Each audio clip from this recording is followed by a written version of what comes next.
Hi, my name is Dr. Jeffrey T. Evans. With the several degrees in healthcare and business management that I have obtained over the years, I realized an important lesson. Preparation is the key.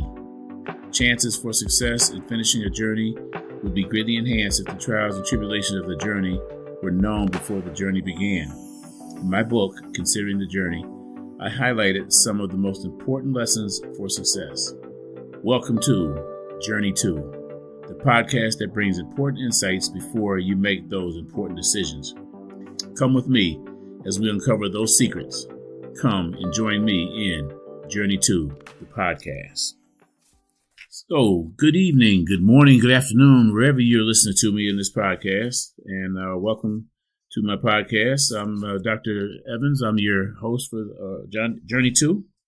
And I hope the next 30 minutes will be something that you can learn and take with you and help you along with your journey. Help you with your journey to that big decision that you've decided that you want to do or what it is that you're challenging at this time.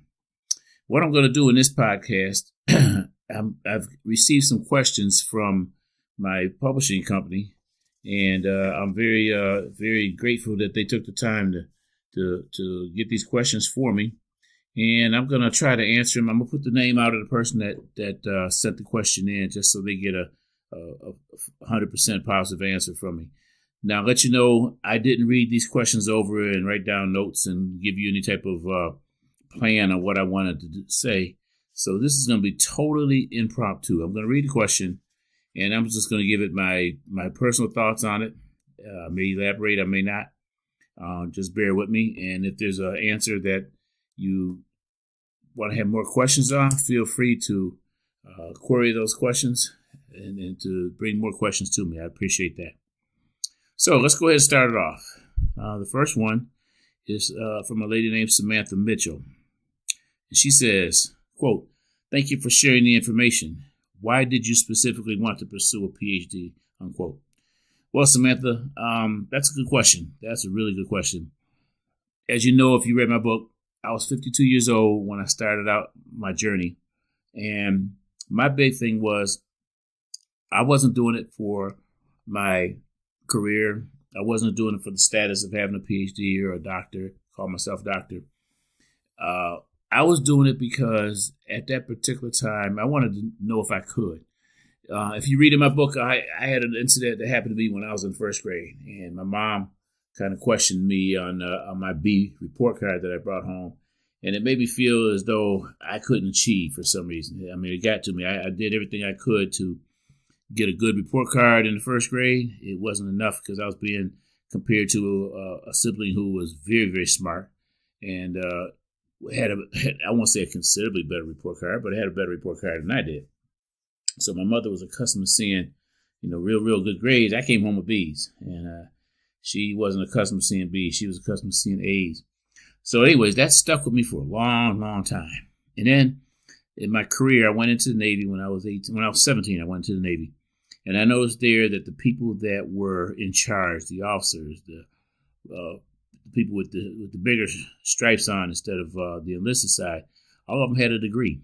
And so my curiosity was key there, and I wanted to go and pursue a degree. So I pursued an associate's degree. I went after and got my bachelor's degree. I went ahead and got my master's. The master's that I got, unfortunately, didn't apply to the field that I was working in at the particular time in the Navy, and it didn't count towards my progression towards promotion. So I had a master's, but it was more a general master's than one that was more specific to what I was in. I was an environmental health officer in the Navy, and to progress with a master's, they're looking for a public health degree. I didn't have a public health degree. I had a master's in health management, healthcare management. So when I came to the doctorate phase, I just wanted to see if I can do it. And if you read my book, you would know that I had a little talk with my son one day, and I came home and saw that there was a email from the University of Phoenix. I jumped on it, and the rest is history. It took me 6.5 years. I finished. There's people out there that finished in 4. There's people that finished in 5. It took me 6.5, and I'm proud of it. It took me a while, but I accomplished it, and that's the main thing, was to get the goal. So Samantha, I hope that helped you out. So that was my specific reason. I know it was a little bit long-winded, but that was my specific reason. So the second question is from Rebecca Ariel, Aryal. And she says, what is the best way to start my PhD? I've just started and spoken to my supervisor, was told to just do some literature review and to look at other projects. I've not got a good title yet, but it's going to be related to medical robotics. Rebecca, I can tell you this. In the first part of your degree, for my degree, it was the didactic portion. And I just concentrated on my didactics. I tried to read every reading assignment that we were given. I tried to read every single one of them. As we all know, sometimes you don't read all of them. I tried to read all of them, especially the ones that had to do with research, to do with the research for like qualitative, quantitative research methods, things like that, that had to do with, would pertain to my dissertation. So I paid strict attention to those particular courses, and I pushed it, and I tried to make sure I understood, and because I didn't want to reread and reteach myself later on down the line, because I saw it in one of our residencies that if you didn't grasp it then, you're going to have to need to grasp it before you can continue on your dissertation. So one of the advisors I had told me to make sure I learned that the first time around, and it'd just be a refresher the second time when I actually had to use it in my dissertation, which was definitely true. So as far as a literature review, I would say that's part of your dissertation. That's chapter 2 in your dissertation. I wouldn't concentrate so much on a literature review right now. I would look at what do you think is going to be your topic? What do you want your topic to be in your dissertation? You're going to have to write a problem statement. The problem statement takes a while. It took me, I would say somewhere around 2 or 3 months to just come up with that one paragraph about the problem statement, because there's so many elements that need to be in it, and it needs to be written in a specific way so that it presents what your problem is without an answer. And I would say take a look at your subject. Take a look at your topics out there that you want to in medical robotics, and maybe a literature review about what questions are still being asked about medical robotics, which I guess could be something along the lines of what would be applications for medical robotics. I think that would be something that you could probably concentrate on. But I would look at it in a big sense, and what I mean by big sense, I would look at it in a broad sense, and find out what out there needs to be answered. What questions are there out there in medical robotics that we haven't come up with, and that could be future inventions, that could be future technology, future uses of medical robotics, things like that. So that's what I would concentrate in. As far as in literature review, let me go back and say I would do a literature review, but not in the sense that you would do it in a dissertation. I would just look and see what's out there and what's not out there. So that's how it started out. I wouldn't start a PhD doing your dissertation from the beginning. Mine was done concurrent with my didactics, but it was put into didactics where most of the didactics phase was mainly didactics, and your dissertation phase was your second phase. So I think it would be kind of hard to concentrate on both at the same time. So Rebecca, I hope that gives you a good answer and gives you an idea on what I was looking at in your question there. Third question would be from Jason Hong, sociology, and he asks, quote, "What are the pros and cons of pursuing a PhD degree after completing an MBA?" Unquote. That's a good question. That's a real good question. I would say that the answer to that would be more subjective than objective, and the reason I'd say that is it would be what's a pro to you, what's a con to you, what's a pro to me, what's a con to me could be different. So I would say the pros of pursuing a PhD is that PhDs open doors. You have an MBA already, and MBAs open doors as well. I mean, MBA can get you hired and get you a good job, making good money. A PhD would obviously be icing on the cake with a PhD and give you more opportunity, I'm sure. So I would say the pros are the opening of more doors, opening of more opportunities, and ability to do more with it than an MBA.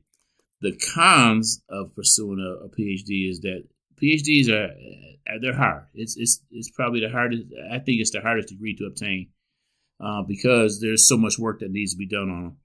And in my book, Considering the Journey, I talk a lot about that they're personal choices. What are you? If you're married, you got kids, and you spend a lot of time with your family, that can be a hard decision. Do you study? Do you take care of your family? Finances.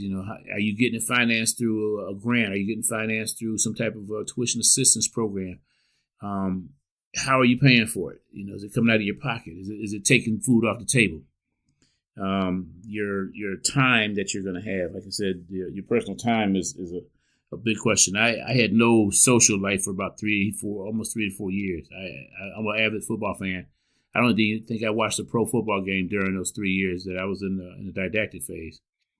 So those are your pros and cons that I would say.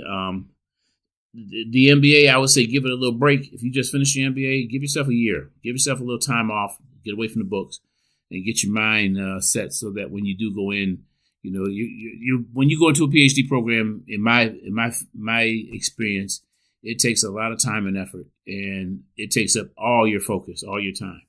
So that would be a big consideration that I would have. So, Jason, I hope that answered your question, and good luck if you do pursue one, and congratulations on your MBA. Okay, the next question, Tomcat. That's a name. That's an interesting name. I like that. And Tomcat asks, he says, quote, my IQ is 160. Can I pursue a PhD in physics? Tomcat, I don't think you'll have any problem with a PhD in physics. I don't know if it's so much as your IQ would be your advantage. I think that the advantage would be is if that's something that interests you. I found that in my studies, if I'm studying something that doesn't really interest me, I don't learn it very well. If it's something that I really want to learn and I'm really passionate about it and I really want to learn, then it's a lot easier for me to learn it, and I transition better in it. I can work through it a lot easier. I give you, for instance, I'm teaching myself how to use a digital single lens reflex camera right now. And it's been pretty interesting, and it's something that interests me. So I learned a lot about it. Physics, that's way out of my league. I can't even begin to tell you yay or nay on that one. I would say you got a good start. You got a good foundation. You sound like you're pretty smart. I would say go for it. If that's what you want to do, go for it. Don't let anybody deter you from it.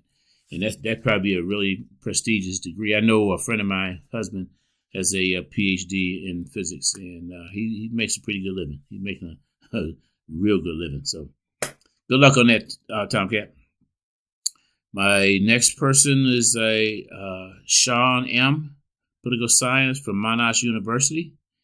And Sean asks, quote, are there organizations out there that partially help fund a PhD student for studies, unquote.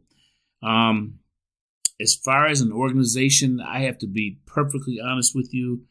I don't really know the answer to that question. I would assume that there is probably a program out there that has some type of program. I know the Navy, and I would imagine the Air Force, probably all the services, they will finance a degree for you. And it could be something that you're working in their field. As I mentioned earlier in the podcast, that I was an environmental health officer. I didn't have a master's degree in public health. Had I gone to one of the programs that the Navy had, which I do know exists because I've got several colleagues that got their PhDs that way. You could go into a program that would require a PhD, and they would send you to school for it. So that's pretty much the extent of my experience with that. As far as organizations that I would say that are not military related, I honestly don't know the answer to that question. I would query the organization. If you're interested in a specific organization, I would do some research on the net, and I would also probably make a phone call or visit that organization to find out what type of programs they might have, because I'm quite sure there's something out there. It's just that I don't have the expertise or the experience to tell you yay or nay on that one. So I hope that gave you a pretty good answer. And if you're military, if you want to go in the military, I can tell you now there is programs. The Navy's coming up with really good programs. I spent 30 years in the Navy, and I've seen a lot of their programs. A lot of good people came through and picked up PhD programs as they went through it. I've seen a couple go to medical school, which was really really good for them. So hope that answers your question. Okay, I got a question from Karen Mehta. She's a PhD in electrical engineering from Georgia Tech. Is it guaranteed to find a faculty position after a PhD? Did you thoroughly research the potential career opportunities and prospects available to PhD holders in your field? Okay, so the first part of the question, is it guaranteed to find a faculty position after a PhD? I did try. I didn't try very hard. I did send information or request a position at 2 universities. Neither one of them picked me up, and I wasn't sure if it was because I didn't have all the I think it was because I didn't have all the requirements that they wanted. And I was at state of mind that I just didn't want to go back to school at the particular time. I was burned out from 6.5 years of working on my doctorate, that I just didn't want to take any more courses, didn't want to do anything to further it. And again, I was close to retirement, so that was the reason why I didn't push it. So you asked, did you thoroughly research potential career opportunities and prospects available to PhD holders in your field? I did talk to an organization. I won't mention the organization, but there is an organization of healthcare administrators, and there is a lot of opportunities for people with doctorate degrees. And I live in the San Diego area, and there was quite a few programs in the SoCal area that I probably could have got in the door with a doctorate. But as I said, I was getting close to retirement. I had retirement in my rearview mirror. I could see it, and I could see the light in the tunnel. And it wasn't something that really interested me. Now, if I was a lot younger and I accomplished my degree, I do believe there's a lot of positions out there that I could use my degree to get into. So I hope that answers your question. I would say for anybody with a PhD or a doctorate degree, there's probably a lot of opportunity out there for you. Okay, next one is Chris Brew, part-time NLP. He asks, can a PhD candidate apply to and be accepted by more than one university? That's a really good question. Chris, I don't know the answer to that question. I would imagine I've never had the experience of going to 2 universities at one time. I do know a friend of mine who teaches at 5 universities. He's employed by 5 universities. That's a busy young man. He's got a PhD, and he's a adjunct professor at 5 different universities right now. I would imagine you could, because I've never seen it on a college application. Are you currently a student at any other college? I've never seen that before. And I would imagine as long as the class time that you have doesn't conflict with the school schedule that you're going to, I don't think it would be much of a problem for you. I really don't. If there's a course that you need and you can transfer those credits, then by all means, and it doesn't conflict with the current trajectory you're on at the school that you're at, then I would say go for it. I don't think it'd be too much of a problem for you on that one. Okay, so the next one is a question from Roland Castamere, studies at Northeast Agricultural University. And he says, is 45 too late to start a PhD? I have an undergraduate degree in chemistry and a master's in environmental management. Well, my friend Roland, of course not. I started when I was 52. I walked across the stage when I was 59. Now, as far as opportunities, if you got the energy and you got the drive, I would say go for it. 45 is not too late. 50 is not too late. 52. In fact, in one of my residencies at the University of Phoenix, I think it was the 3rd one, we had a gentleman in there who had been retired from government service, retired from the military. He was 65 years old. And we were pretty much close to this. I'm sure he's graduated by now. But his idea and his drive was to see if he could do it as well. He was on the kind of like the same trajectory that I was on. So I would say no, go for it. 45 is a ripe young age. If you got the energy for it, and you got your social life, family life, work life, finances, all those things in order, go for it. Go do it. Like Nike said, just do it. Okay, number 9, Bia Medici, Bia Medici, historian and museum administrator. What does, quote, students accepted into Ph.D. program will receive financial support for up to 5 years contingent upon satisfactory progress towards their degree, quote, unquote, mean regarding applying to a grad school? Okay, so what that means is students accepted into a PhD program will receive financial aid. They'll give you money up to 5 years as long as you're getting the satisfactory progress.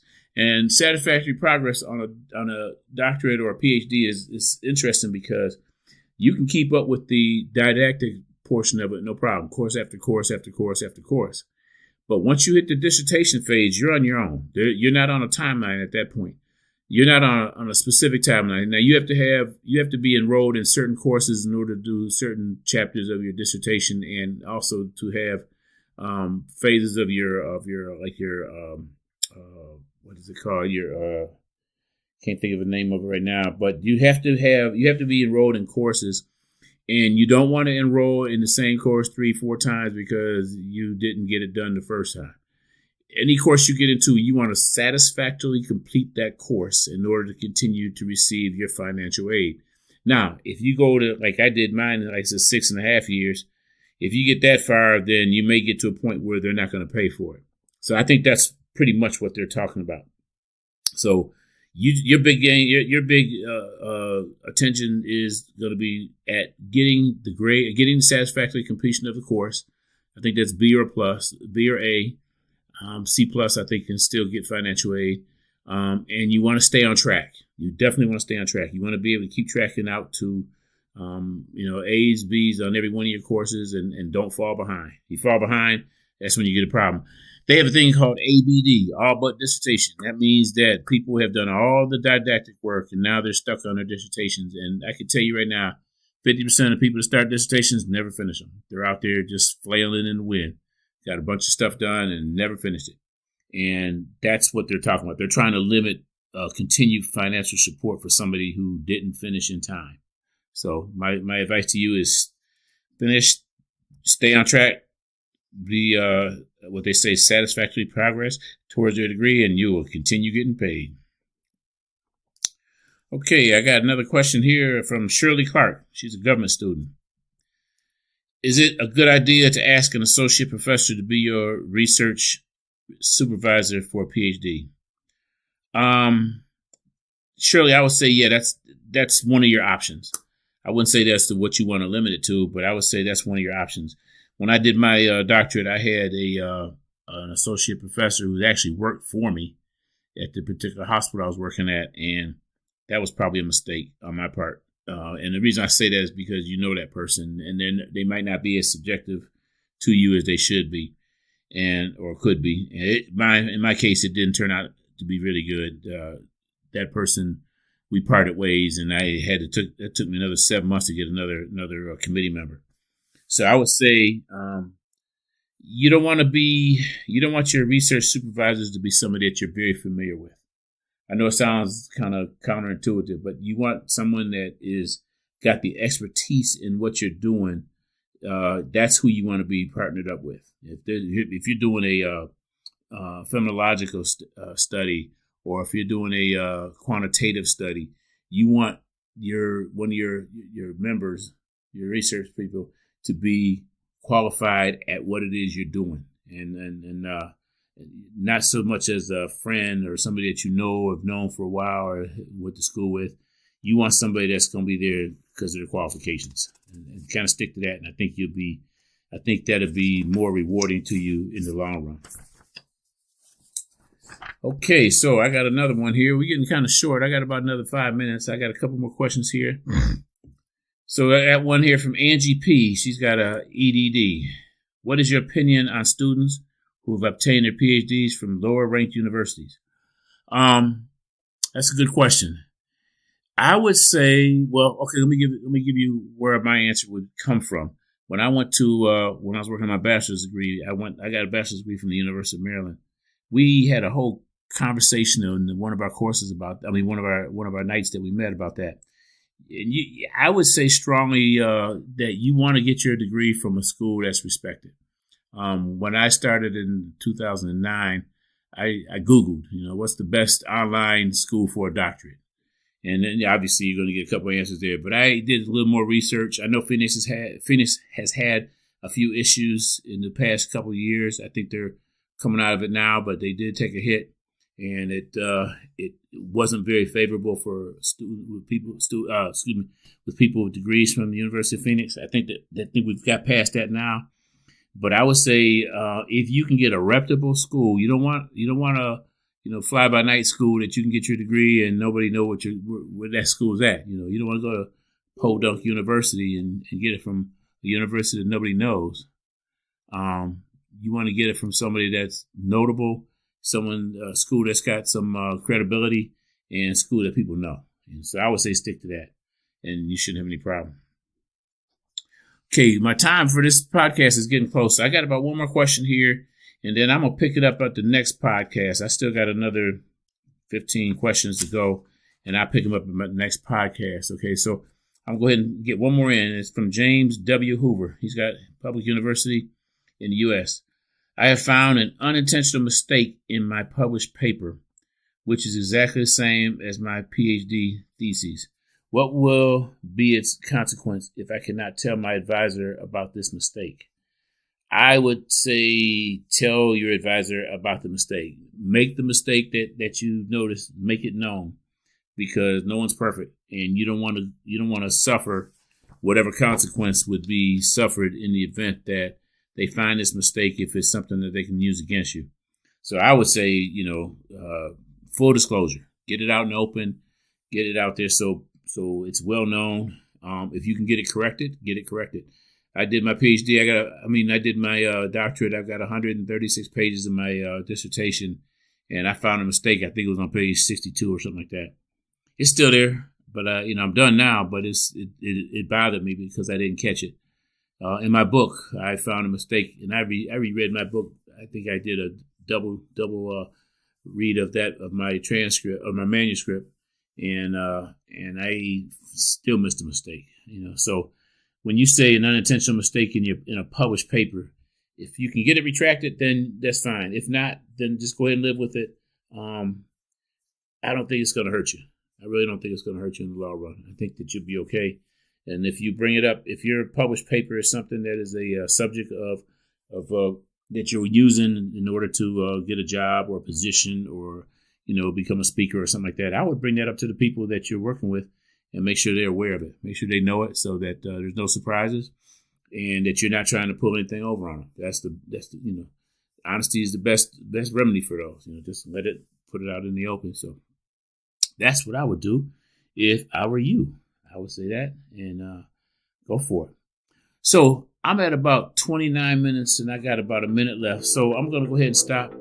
My next podcast number 5, I will pick up with my questions again and I'll get started on those questions. I still got